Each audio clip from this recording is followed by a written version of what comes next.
ஏய், என்னாச்சு உனக்கு? கொத்திரிக்காச்சு. வீட்டுல ஒருத்தி சாப்பிடாம தூங்காம காத்துக்கிட்டு இருப்பாளே, காலகாலத்துல வருவோம்னு இருக்கா?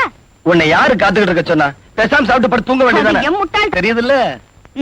சோத்துல தண்ணி ஊத்தி வச்சிருந்தா தெரியும். ஆமா, வீட்டுக்கு வந்தாச்சுல, வாசல்ல நின்னுகிட்டு அவ்வளவு நேரம் என்ன கொஞ்சம் குலாவல். அப்பா, நல்ல வேளை அவர் பொம்பளையா வந்து பிறக்கல. பிறந்திருந்தா எனக்கு சரியான சக்களத்தியா வந்து சேர்ந்திருப்பான். எனக்கு அதை நினைச்சுதான் வருத்தம். என்ன வருத்தம்?